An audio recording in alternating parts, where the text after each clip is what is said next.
Bonjour à toutes, bonjour à tous. Aujourd'hui donc je vais vous faire une vidéo un peu particulière, moins artistique que d'habitude, par manque de moyens, de temps. J'ai donc décidé d'avancer ma vidéo obsession numéro 3 consacrée à quelque chose qui m'est très cher.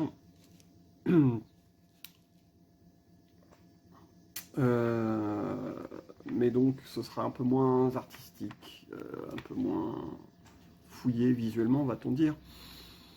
Le principal étant de parler des choses que l'on aime et dont on a envie, et de la façon dont on le souhaite. Joan of Arc, donc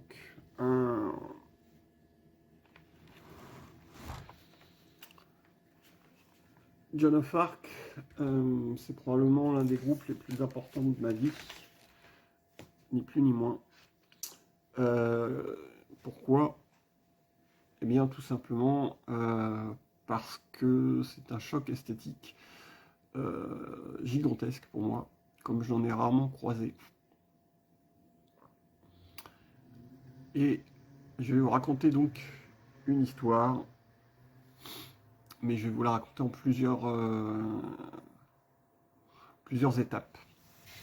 L'histoire de Joan of Arc, d'abord, débute avec ce disque, Cap'n Jazz. Alors, pour être précis, il ne débute pas avec ce disque, mais avec plusieurs disques de Cap'n Jazz, plusieurs singles, qui sont regroupés dans cette compilation. Cap'n Jazz, c'est ce qu'on pourrait appeler un groupe de rock indé au collège, mais au collège américain, donc il s'agit de jeunes, enfin presque jeunes adultes. Et donc le groupe se forme autour d'un leader, pas vraiment autoproclamé, qui arrive presque là par hasard, à savoir Tim Kinsella, qui va prendre une place prépondérante dans le groupe sans même l'avoir demandé. Et c'est là que c'est intéressant parce qu'en fait il va avoir tout au long de la carrière du groupe de Joan of Arc cette place un peu à part de leader involontaire. Voilà, donc Cap'n Jazz, c'est du rock indé teinté de mat rock, ce qu'on appelait à l'époque de l'emo aussi, terme que Kinsella va réfuter. Si j'ai de bonne mémoire, on doit avoir à peu près le même âge, lui et moi. Lui doit en avoir un de moins, je pense, de mémoire, il est né en 75. Et donc il est au collège, collège universitaire hein, pour les Américains, lorsqu'il fonde Cap Jazz. Alors Cap Jazz se fonde et puis Tim Kinsella rejoint le groupe. Ils sortent une grosse poignée de singles et un album avec un nom absolument imprononçable à rallonge, comme c'est pas permis, qui est malheureusement difficile à trouver aujourd'hui, mais donc tout est regroupé dans cette compile, comme je vous le disais en début de vidéo. Voilà, alors c'est pas encore fabuleux, même s'il y a de très bonnes choses dessus, et notamment une reprise de Take On Me, dont bien évidemment je vais vous passer un extrait qui est absolument magistral. Et puis Cap Jazz disparaît, se sépare avec les années collège, et Tim Kinsella et une grande partie de Cap Jazz décident de continuer la musique avec la plupart des membres de ceux qui formaient Cap Jazz. Et à partir de ce moment-là, ils vont donc fonder Joan of Arc, qui va devenir... Alors Joan of Arc, d'abord ça vient du nom du célèbre film dont je vous reparlerai plus tard, Jeanne d'Arc évidemment.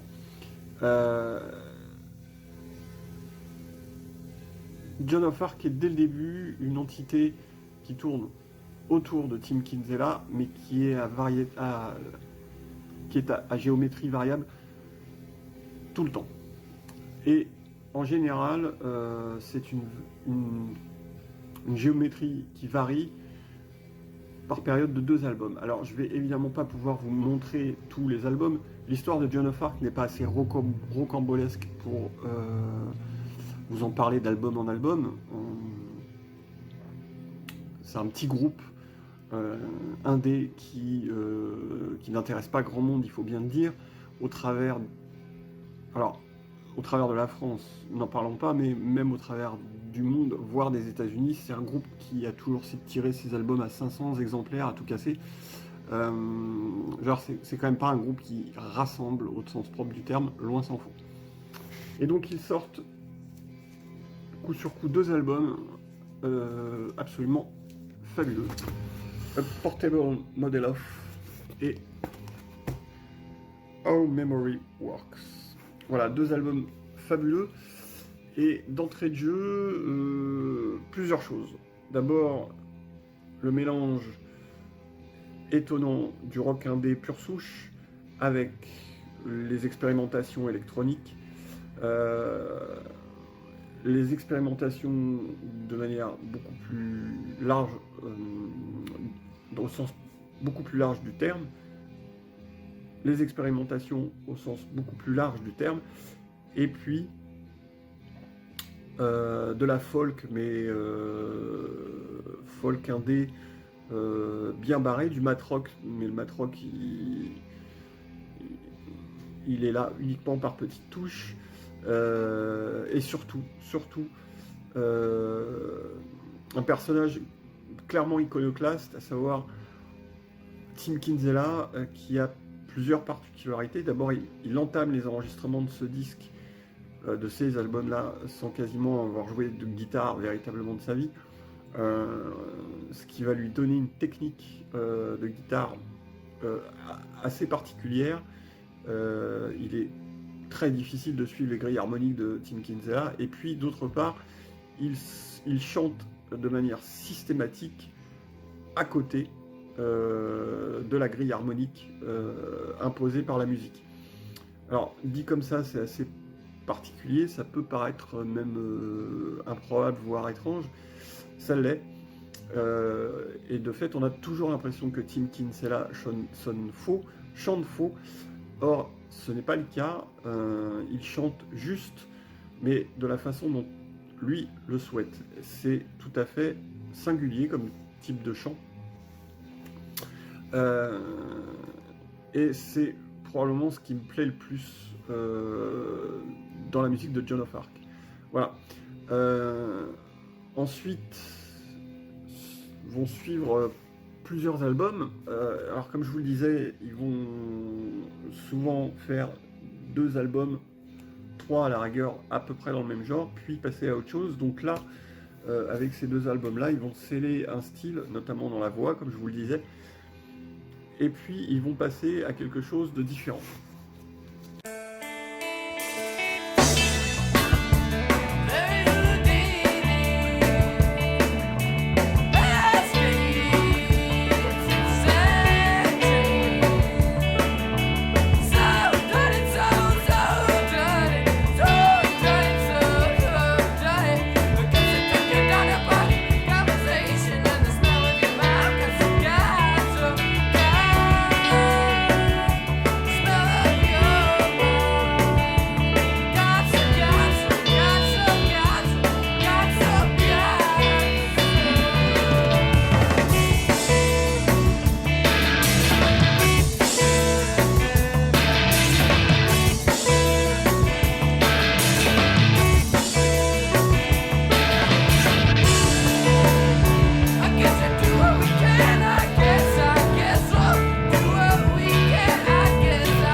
Live in Chicago, 1999.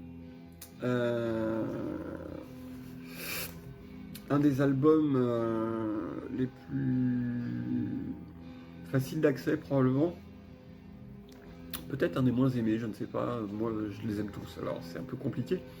Avec cet album, comme je vous disais, ils prennent une voix beaucoup plus acoustique. Et ils ajoutent de nouvelles teintes, ils gardent ce côté un peu expérimental, un peu barré, parfois contemporain, parfois musique concrète, toujours ces pointes électroniques. Mais on s'éloigne clairement du mat rock et du rock indé. 2 terres qui ne toucheront quasiment plus, à l'exception d'un ou 2 albums, dont je reparlerai. Alors encore une fois, ça ne se veut pas exhaustif, hein. D'abord je vous passe tous les singles, et puis il me reste 2-3 albums que je n'ai pas en vinyle. Certains ne sont pas parus en vinyle, et puis d'autres je ne les ai pas trouvés, et aujourd'hui ils sont relativement chers. Avec cet album, donc ils prennent un vrai virage, et puis vient ensuite leur chef-d'œuvre, ou un des 2 ou 3 chefs-d'œuvre du groupe, The Gap. Alors The Gap, c'est mon anecdote à moi, comme on dit.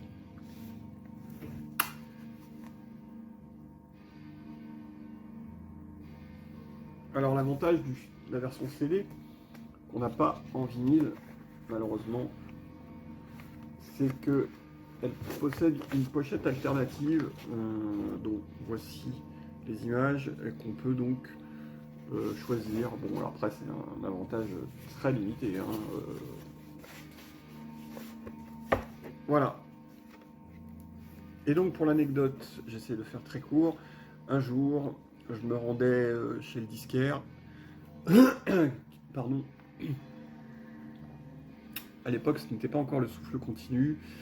Et j'ai demandé, j'écoutais beaucoup de lo-fi à l'époque, Low, Red House Painters.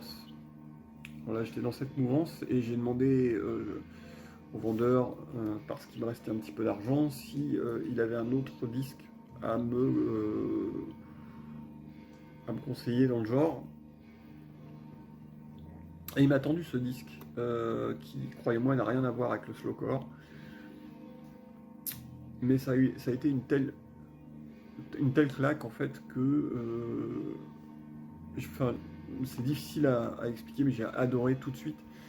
Et vraiment, ce disque a changé ma façon de voir la musique et d'écouter la musique. Je me suis rendu compte que tout à fait par hasard, je pouvais découvrir qu'en fait, ce que beaucoup de monde pense être de la musique qui sonne faux, en fait c'est juste une question de point de vue. Des bizarreries, il y en a tout le long du disque, entre des harmonies particulières, des choix esthétiques complètement hallucinants, de la musique, comme je vous le disais, concrète. Des bruitages insensés comme de la vaisselle qui tombe ou des choses qui y ressemblent en tout cas. Enfin bref, c'est une sorte de capharnaüm géant, un mix de 1000 influences. On y entend, comme je vous disais, des choses purement électroniques, des expérimentations et puis des balades folk d'une beauté hallucinante avec des arrangements de cordes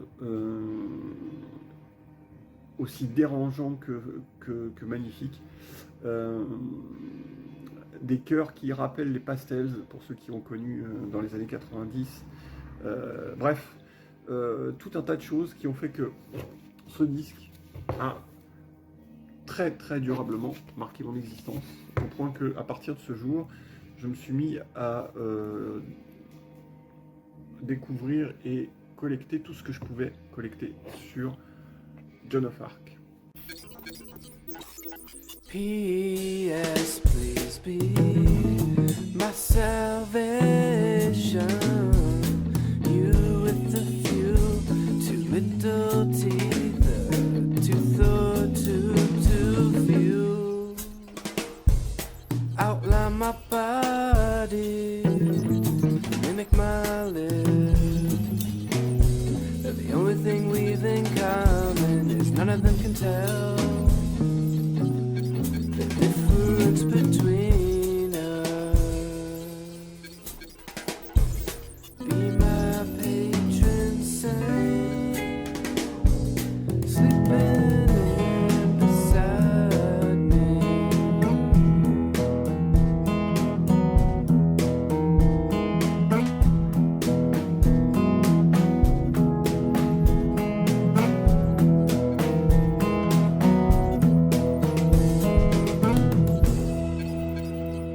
Education, medicine, defense, a sandwich and a beer. Gotta have a place to go to, can't stand still, sitting still. With your asshole scabbed over, time your only currency. Gotta have a place to go to.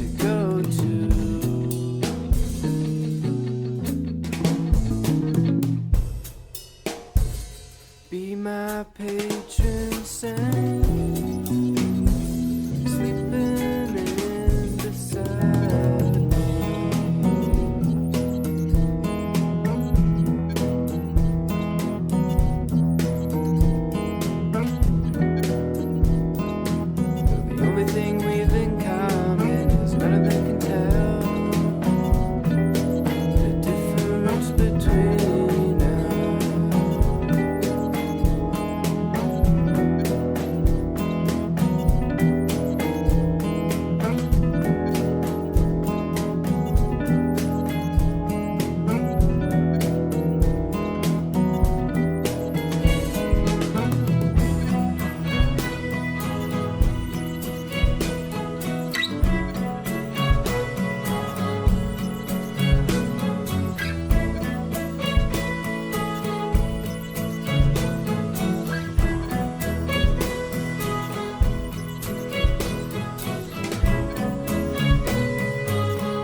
Néanmoins, le groupe n'a pas un succès phénoménal et il y a des changements de line-up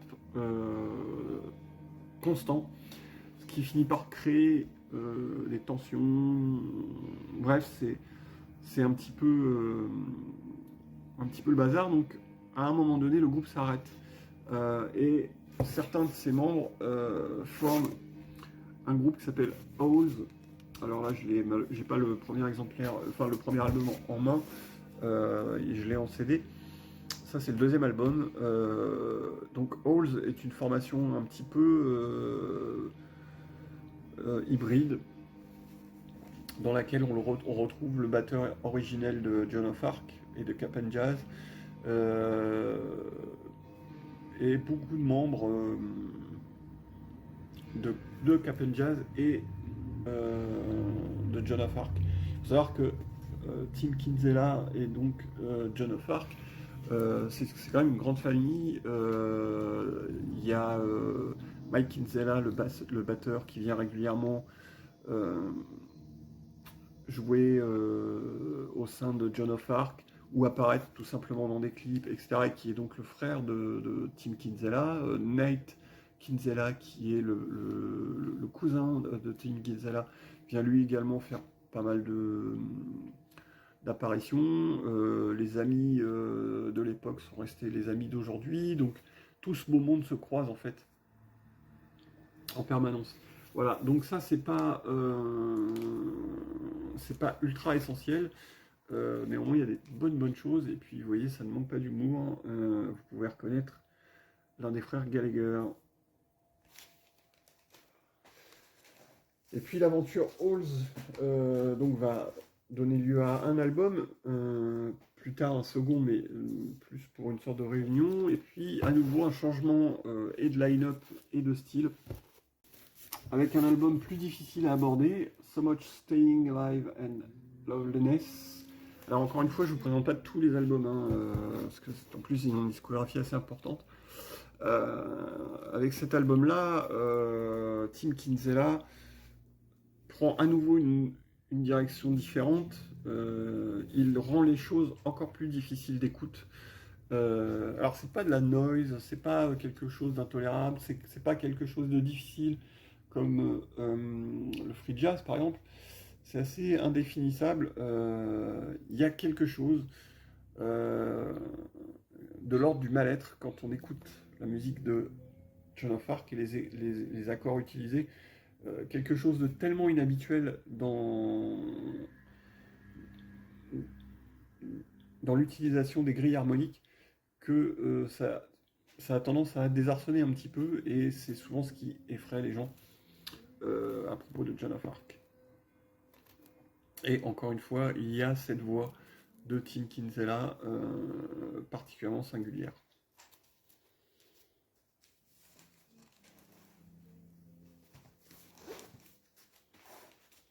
Alors après, je vais faire défiler les albums et les EP. Ça, c'est un EP chaplinesque, bien nommé, qui est très très bon. Et puis il va y avoir à nouveau un virage plus expérimental encore, avec deux albums dont je vous ai un petit peu parlé. Boo Human, où là, là il prend une direction à la fois plus électronique et étrangement plus jazz. Mais sa musique est faite de ruptures, de contretemps. Et là encore, c'est toujours très très difficile à suivre. C'est-à-dire que Tim Kinsella, c'est quand même un haut potentiel, il faut le savoir. Et lorsqu'on l'attend dans une direction, lorsqu'on sent qu'il part dans une direction, il s'arrête tout de suite en plein vol pour partir ailleurs. Ce qui fait que c'est terriblement difficile à suivre, en tout cas au premier abord. Mais ça donne quelque chose de vraiment singulier. Moi, je ne connais pas de groupe dont on puisse dire qu'il est l'équivalent de Joan of Arc.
une période plus électronique, Flowers, voilà, des morceaux plus électroniques, peut-être plus expérimentaux, avec beaucoup plus de collage, de sampling, de choses un peu plus barrées, encore.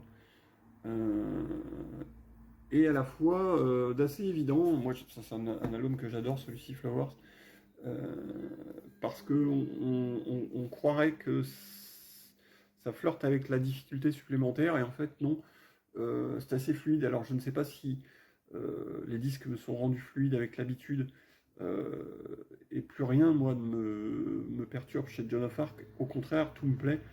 Euh, je saurais pas vous dire, en fait, quoi. Voilà. Mais c'est un album beaucoup plus électronique. Alors je vais vous passer, je pense, au fil de la vidéo, des extraits des albums, voilà. Mais bien évidemment, pour avoir une idée d'ensemble, il faudrait piocher dans un peu tous les albums.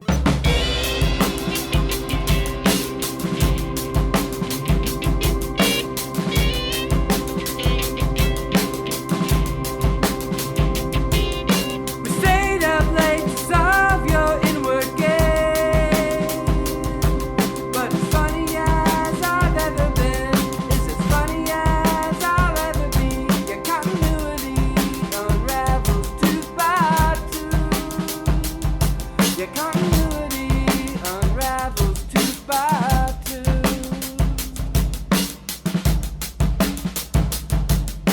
And no one wants to die with a couple $100 still stuck in the sock drawer.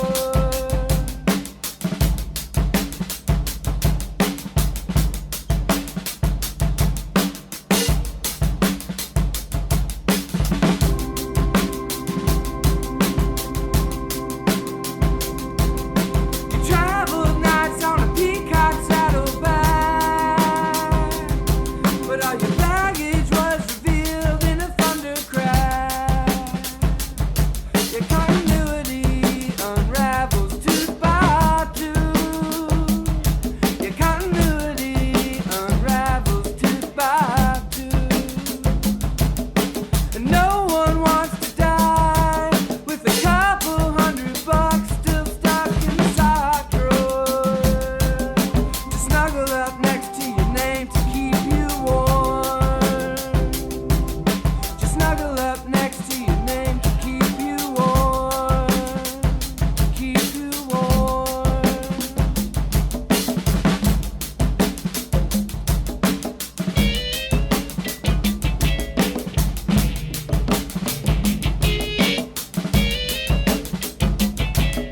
We stayed up late to solve your inward gaze. But as funny as I've ever been is as funny as I'll ever be. Continuity unravels tooth by tooth. Your continuity unravels tooth by tooth. No one wants to die with a couple $100 still stuck in a sock drawer. Explain yourself. Explain yourself. Explain yourself. Explain yourself.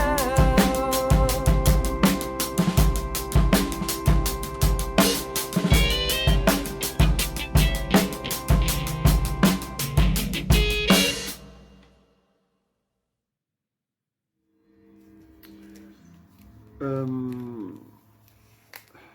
alors, Joan of Arc and Every House Has a Door, autre album donc. Alors, vous voyez, il n'y a pas de notion de collector au sens propre, mais tous les albums sont tirés à 500, 600 exemplaires. Voilà. Et il en vend guère plus. Celui-ci, vous voyez, il est sorti il y a une quinzaine d'années peut-être. Bon, j'ai plus la date en tête, mais enfin, il est encore trouvable, quoi. Voilà, malheureusement, Tim Kinsella et plus largement Joan of Arc, ça n'intéresse pas grand monde. Tant pis. Ça en laisse plus pour ceux que ça passionne. Et enfin, on arrive dans la dernière période de Joan of Arc, Lifelike. Alors celui-ci, c'est probablement leur album le plus accessible, et tout est relatif chez Joan of Arc.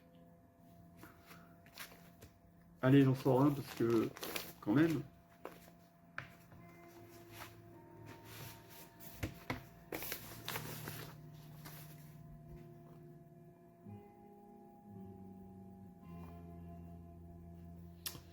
Voilà, donc c'est l'album le plus accessible sans doute, le plus rock surtout. Mais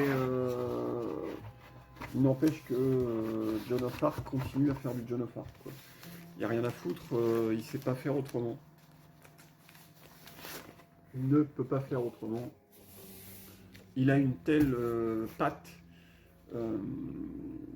qu'il est difficile pour lui de faire autre chose que ce qu'il ne fait. Et la plupart de ses collaborateurs, j'ai pu le voir dans un documentaire, une interview, expliquent qu'il est très très très difficile de suivre Tim Kinsella au quotidien dans sa musique, dans sa façon de composer, de construire, de diriger la musique. Tellement il a, disent-ils, une rapidité de réflexion, une originalité de réflexion qui lui est totalement propre.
84 donc.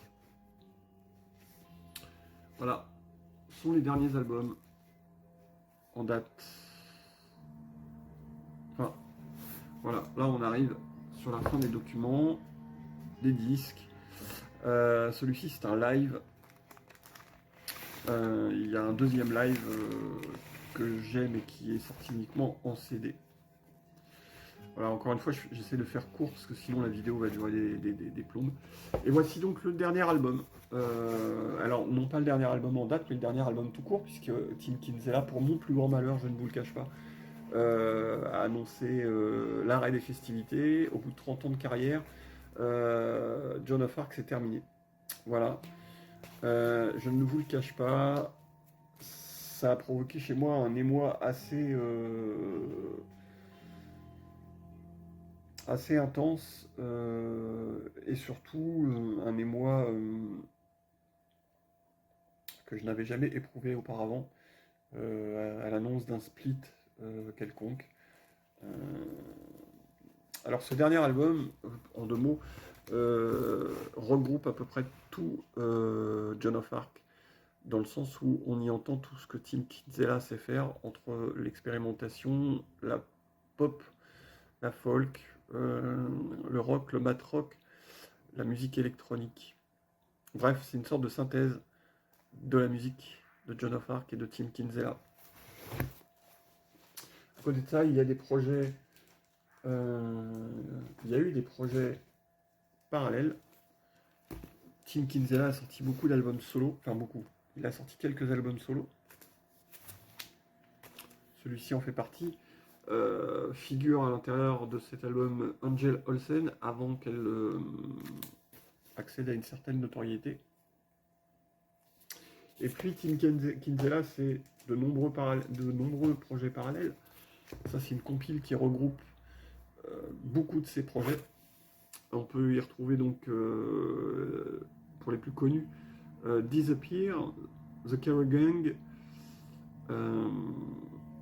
Tundra, Jeremy Boyle, c'est excellent, Owen, donc, qui est le frère de Tim Kinsella, Mike Kinsella, qui officie depuis de nombreuses années avec un projet très acoustique et très mélodique sous le nom d'Owen. White Light, A Phone, qui est fabuleux, Birthmark, qui est très bon aussi. Bref, beaucoup de projets parallèles où tous les uns et tous les autres viennent travailler ensemble. Et puis ensuite, Tim Kinsella va sortir ce disque aussi, qui est une compilation une sorte de best-of, mais de reprises, où Tim Kinsella joue seul le répertoire de Joan of Arc à la guitare. À noter un maxi vraiment très intéressant, une sorte de split avec Bundy Brown qui a officié au sein de Tortoise quelque temps et qui va être l'ingénieur du son de Joan of Arc sur quelques albums, tout comme le groupe Caliphone aussi qui va officier en tant que producteur ingénieur du son. Et donc Tim Kinsella va ouvrir un projet qui s'appellera Joan of Arc Présente, qui pourra mettre en scène les autres acteurs de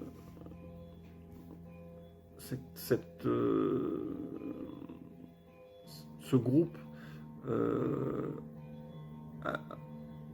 au line-up tout le temps changeant. Je veux dire, il faut le voir pour le croire, le nombre de gens qui sont venus bosser sur un album de Joan of Arc. La plupart du temps, encore une fois, ils ne participent pas à plus de 2 albums.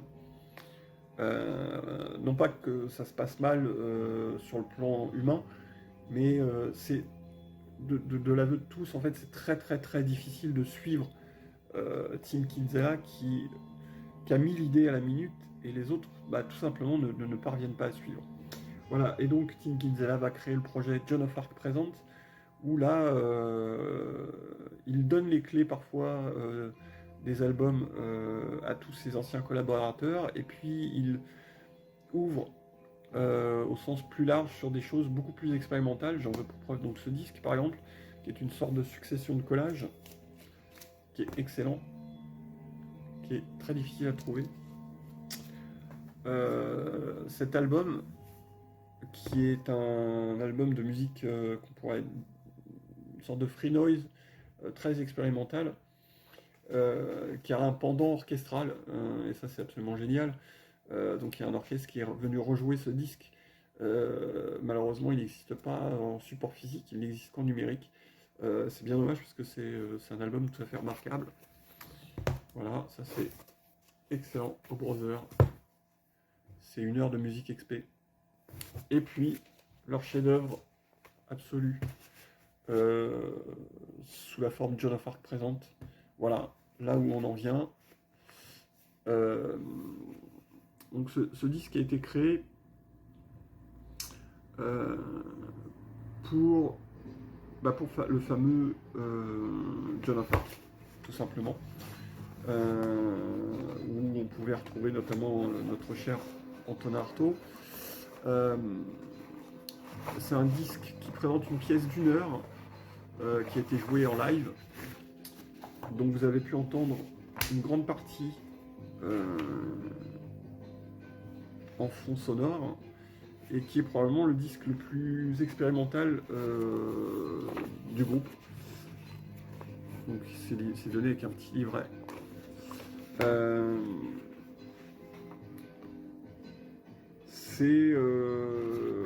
Alors là c'est pareil, c'est un mélange de musique drone, de musique expérimentale, de musique contemporaine, de musique bruitiste, de musique improvisée. C'est une pièce d'1 heure qui est absolument magnifique. Voilà, tout simplement, j'ai pas d'autres mots. Si je devais conseiller... Alors évidemment, c'est pas l'album le plus facile d'écoute, mais je dirais que si j'ai 2 albums à faire écouter de Joan of Arc, je dirais ceux-là. Voilà, tout simplement. Celui-ci est magistral, vraiment. Moi, plus je l'écoute et plus je le trouve magistral. Voilà.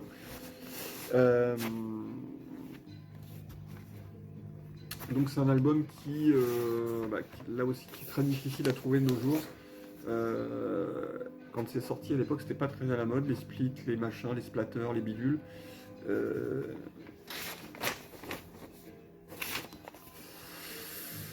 Comment dire, voilà, c'est un très très grand disque. Alors, c'était un disque, c'était une performance jouée live devant le film.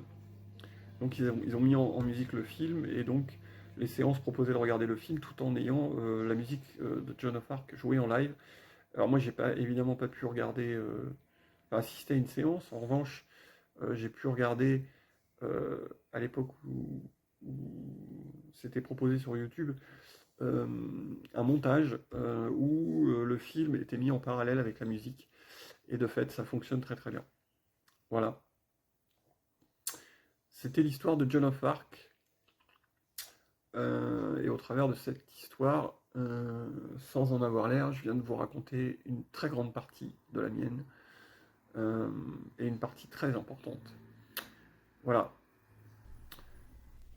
Et donc, à vous tous, je vous souhaite malgré tout le meilleur, à vous, à vos proches. Prenez soin de vous, prenez soin des autres. Prenez soin des autres également. Et je vous dis peut-être à bientôt. Pour l'heure, je crois que je vais m'effacer quelque temps. Salut.